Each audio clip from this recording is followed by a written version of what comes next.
Señor resucitó, venciendo la muerte en la cruz.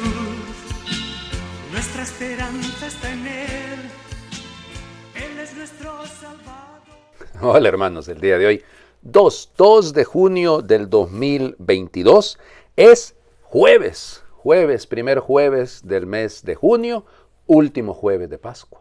Imagínense usted, qué rápido pasa el tiempo para los que estamos ocupados, así de sencillo. El que está desocupado se le va pasando el tiempo, el que está en las manos de Dios, aunque esté en una cama, pero está orando y está puesto en la presencia del Señor, olvídense, el tiempo lo usa bien y lo usa a conciencia. De eso se trata el asunto, ¿no? De lo que vamos celebrando en estos días. Se nos acaba el tiempo de la Pascua poco a poco, ya imagínense ustedes, ya pasado mañana, estamos hablando de Vigilia de Pentecostés. Muy bien. Ok, vamos por partes. Hoy es día de de dos santos que son mencionados en la plegaria eucarística primera, en el canon romano. Los mártires Marcelino y Pedro, que fueron martirizados en tiempos del emperador Diocleciano, en la gran persecución, alrededor del año 304. Y su fiesta se celebra el 2 de junio por el tema de las catacumbas del lugar donde fueron sepultados, ahí en la Vía Lavicana. ¿Qué se dice? Bueno, Marcelino era un sacerdote famoso en Roma, muy querido, la gente le buscaba, su familia era muy reconocida, y Pedro resulta, cuidado, no es San Pedro apóstol, ¿verdad? Evidentemente que no, se trata de un exorcista. Fíjense, en aquel entonces existían estos, llamémosle, órdenes menores, y de hecho lo existió hasta prácticamente el Concilio Vaticano II, ¿no? Y entonces se les daba el título de exorcistas, y él parece ser que expulsaba un montón de demonios, y ese negocio no le convino a los gobernadores de la ciudad de Roma, y entonces los capturaron, los amenazaron, los obligaron a que ofrendaran a Saturno, y bueno, y evidentemente ellos se resistieron. A su familia la amenazaron con enterrarla viva debajo de unas lápidas, y bueno, y total, a ellos los sacaron a un bosque, camino en la Vía Lavicana, y ahí los degollaron. Lo que pasa es que el verdugo, el que les voló la cabeza, pues se hizo creyente, se volvió cristiano en el momento en el que vio con qué entereza morían aquellos dos, ese sacerdote y ese laico. Y entonces él indicó dónde estaban sepultados, dónde estaban enterrados. Ahí en tiempos de Constantino se construyó una basílica y ahí quedaron unas catacumbas. Aquí viene lo bueno. Yo sé que van a decir, padre, lo bueno, estamos hablando de los mártires y todo. Las catacumbas de Marcelino y Pedro son una joya de belleza. Ustedes no tienen idea qué cosa más linda. Todo lo que está en las paredes, una última cena. A mí me encanta, me fascina el fresco, porque es un fresco de la hemorroísa que está ahí tocándole el manto al Señor Jesús. Miren, es que realmente es un colorido y oigan, pintado en lo oscuro, ¿no? Realmente, ustedes dirán, las figuras son un poco grotescas. Sí, pero recuerden que ahí cuáles luces, ¿verdad? Habían unas especie de claraboya, digamos que era por donde entraba un poco de luz, pero realmente muy pobre. Pero ya les digo, esos frescos, esas pinturas son lindísimas, demuestran precisamente ya a inicios del siglo IV, de hecho porque las catacumbas ya existían un poquito antes, no era un lugar, era una necrópolis. ¿Cómo se llama? El término catacumba es posterior, ¿no? El término catacumba es del siglo IX. Son necrópolis, son quimiterios, son cementerios, eso es lo que son. En fin, pero ya les digo, lindos. Estuvieron cerrados durante algún tiempo, pero bueno, están abiertos y se pueden visitar. Si alguna vez van a Roma, bueno, ya saben, ¿no? O las de San Calixto o las de Marcelino y Pedro. Bueno, vamos a las lecturas del día de hoy. ¡Ay, Dios mío! Hechos de los Apóstoles. Nos comemos un buen pedazo, no hemos leído mucho de lo que pasa con con Pablo cuando llega a Jerusalén. Entonces leemos, es una lectura litúrgica, capítulo 22, versículo 30 únicamente, y de ahí nos saltamos al 23, versículos del 6 al 11. En aquellos días el comandante, queriendo saber con exactitud de qué acusaban a Pablo los judíos, mandó que le quitaran las cadenas, convocó a los sumos sacerdotes y a todo el Sanedrín, y llevando consigo a Pablo lo hizo comparecer ante ellos. Como Pablo sabía que una parte del Sanedrín era de saduceos y otra de fariseos, exclamó: hermanos, yo soy fariseo, hijo de fariseos, y me quieren juzgar porque espero la resurrección de los muertos. Apenas dijo esto, se produjo un altercado entre fariseos y saduceos que ocasionó la división de la asamblea. Porque los saduceos niegan la otra vida, sea de ángeles o de espíritus resucitados, mientras que los fariseos admiten ambas cosas. Estalló luego una terrible gritería y algunos escribas del partido de los fariseos se pusieron de pie y declararon enérgicamente: nosotros no encontramos ningún delito en este hombre. ¿Quién puede decirnos que no le ha hablado un espíritu o un ángel? El alboroto llegó a tal grado que el comandante, temiendo que hicieran pedazos a Pablo, mandó traer a la guarnición para sacarlo de allí y llevárselo al cuartel. En la noche siguiente se le apareció el Señor a Pablo y le dijo: ten ánimo, Pablo, porque así como en Jerusalén has dado testimonio de mí, así también tendrás que darlo en Roma. Palabra de Dios. Te alabamos, Señor. Ok. Ya les digo que no leemos toda la parte, la hemos leído los que hacemos el oficio de lectura, ¿no? Lo hemos leído la semana pasada. Toda la historia de Pablo llegando a ¿cómo se llama? Jerusalén, cómo lo capturan, que lo querían matar, que hubo 40 hombres que se pusieron de acuerdo y juraron que no iban a comer nada hasta que mataran al tal Pablo. Y se han de haber muerto porque no lo capturaron ni lo mataron. Bueno, lo capturaron los romanos y hubo que sacarlo de Jerusalén hacia Cesarea Marítima con una gran cantidad de soldados. Oigan, no creo que en toda la Tierra Santa hubiera tantos soldados, pero en fin, el soldado romano, ¿no? Pero en fin, eso es lo que dice el libro de los Hechos de los Apóstoles. Allá mandan a llamar, acuérdense que los sucesores, llamémosle Festo, Félix, de Poncio Pilato, pues son los que tendrán que ver con él. Pablo apela, siendo ciudadano romano, cuando le iban a dar de latigazos, Pablo dice, bueno, pues si ustedes quieren golpear a un, ¿cómo se llama?, a un ciudadano romano, pues denle. Pero bueno, y en eso se da cuenta, lo manda a llamar el gobernador y le dice: eres ciudadano romano. A mí me costó, claro, porque se podía comprar la ciudadanía, ¿no? Y entonces a mí me costó una fortuna. Y Pablo le dice: yo soy ciudadano romano de nacimiento, porque la ciudad de Tarso era ciudad imperial, así como lo escuchan. Entonces él nace en Tarso, era ciudadano romano automáticamente. Bueno, y ya les digo, entonces todo aquello no lo leemos, solo leemos este desenlace, pero realmente ya sería la tercera, ¿no? La tercera vez que Pablo comparece entre saduceos y fariseos. Pero aquí se demuestra la habilidad de Pablo, ¿no? Que se enreden ellos solos, que se den ellos, porque aquí Pablo muy astuto, dice que él es fariseo, ahí hay un grupo de fariseos, entonces tienen que defenderlo. Fíjense que es cierto, los saduceos no creían en ángeles, no creían en la resurrección, no creían en la otra vida. Eran muy materialistas. Los saduceos eran bastante helenizados, si se quiere, eran muy de este mundo, muy, diría el Papa Francisco, muy mundanizados.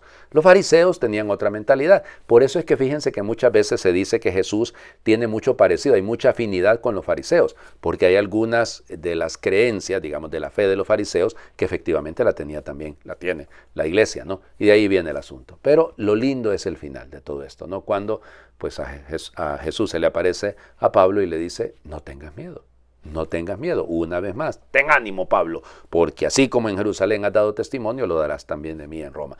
Por eso Pablo apela como ciudadano romano a ser juzgado delante del César. Ahí el detalle, el mismo libro de los Hechos de los Apóstoles nos va a contar que los gobernadores, ni Festo, ni Félix, ni Festo, podían determinar de qué acusarlo, porque es que no tenían nada de qué acusarlo, pero como apelaba al César, pues van a decir, en la primera ocasión lo despachamos para allá. Y eso es lo que Pablo anda buscando, llegar de gratis a Roma, decir que él no costee el viaje, que no lo costee en los filipenses, sino que vaya por cuenta del Estado. Vean ustedes la astucia de Pablo. El Evangelio. Terminamos de leer prácticamente pues este capítulo 17 del libro del Evangelio de Juan, como le llamamos, la oración sacerdotal. Juan capítulo 17, versículos del 20 al 26.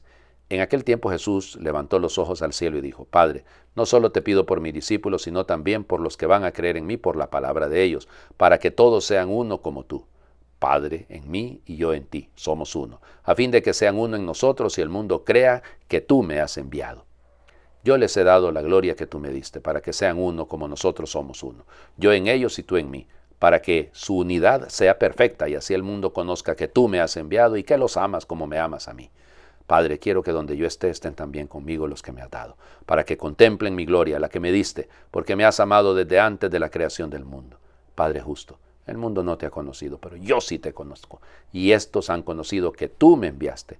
Yo les he dado a conocer tu nombre y se lo seguiré dando a conocer, para que el amor con que me amas esté en ellos y yo también en ellos.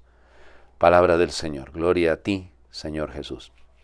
Ya les digo que es que tanto contenido, tanta profundidad en esta oración sacerdotal que uno no sabe por dónde, ¿verdad? Si ayer les hablaba de esta necesidad de entender el llamado del Señor a vivir en la verdad, a santificarnos en la verdad, a que no somos del mundo, que estamos en este mundo y lo que Dios pide, lo que pide Jesús es que se nos preserve del mal, por eso es que se nos preserve de la mundanidad. Y hablábamos de la unidad, ahora subraya lo mismo, por eso les digo que son círculos concéntricos. Vuelve a insistir en el tema de la unidad, solo que el círculo se agranda. No es la unidad del Padre y del Hijo con los apóstoles, sino la unidad del Padre y del Hijo con todos los que crean por la predicación de los apóstoles. Ahí va incluido usted, ahí va incluido yo. Es decir, claro, esta es la unidad, va creciendo el sentido. Y la base de esa unidad es el amor.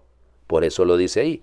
Ya, yo les he dado, ojo, esta frase puede resultar un poco enigmática si lo quieren, ¿no? Yo les he dado la gloria que tú me diste. Volvamos al término de la gloria, la doxa, ¿no? El kabot en hebreo, es decir, el peso. Yo les he dado la gloria, o sea, yo les he dado a entender el valor, la fuerza, el alcance que tienen estas palabras para que sean uno, para que todos, como nosotros somos uno, yo en ellos y tú en mí. Qué lindo, yo en ellos y tú en mí. Él es el puente, une la realidad del mundo, la realidad humana, porque precisamente ascendiendo al cielo nuestra humanidad, toda la humanidad, alcanza la gloria de Dios. Bueno, pero también y yo en ti, porque el otro lado del puente es la divinidad y ahí está el Señor Jesús perfectamente anclado.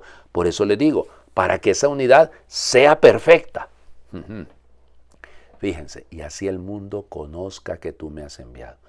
Yo lo decía ayer predicando precisamente a la gente en la misa de la mañana aquí en la parroquia y les decía, miren, la unidad, o sea, es garantía, o sea, una persona que trabaja por la unidad de la iglesia, por la unidad de la familia, por la unidad de la humanidad, humanidad de todo, la unidad de todo, perdón, esa persona es de Dios, el que trabaja por la unidad, el que trabaja por la división, ese es del diablo, el diablo es precisa, por eso la unidad es producto de la verdad, porque lo que divide es la mentira.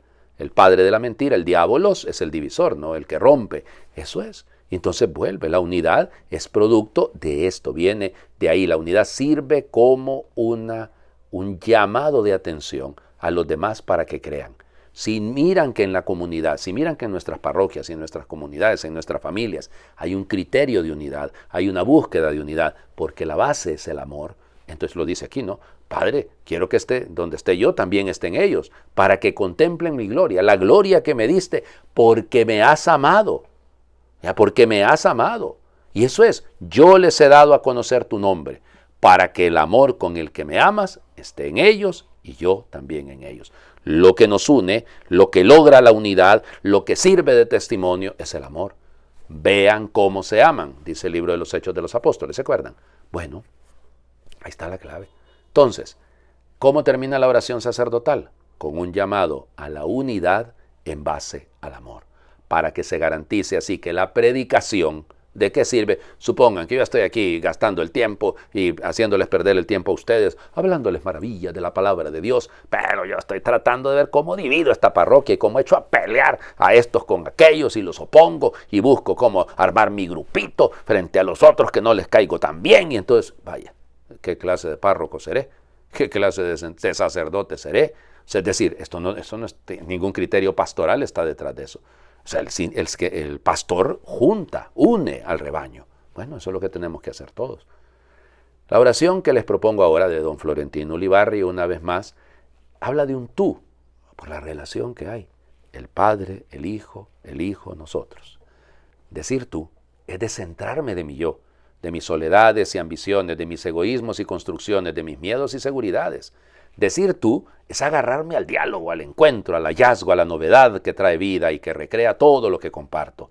Decir tú es jugar a las claridades, a dar nombres y sentirme nombrado, a tener comunidad e intuir trinidades, a bañarme en tus realidades. Decir tú es romper círculos y prisiones, prenderme a tus alas para vivir libertades, llamar tu atención osadamente y reconocer que me quieres e intento quererte. Tú. Amén. Señor esté con ustedes y les bendiga a Dios por intercesión de San Marcelino y Pedro mártires, el que es Padre, Hijo y Espíritu Santo, y su bendición descienda, les acompañe siempre. Feliz jueves. Bueno, ya saben, jueves, es el último jueves, hombre, de esta Pascua. Es el primero del mes de junio, el mes del Sagrado Corazón. Bueno, ya saben. Hagamos un tiempo sincero, honesto de oración delante de Jesús Eucaristía. Feliz jueves para todos.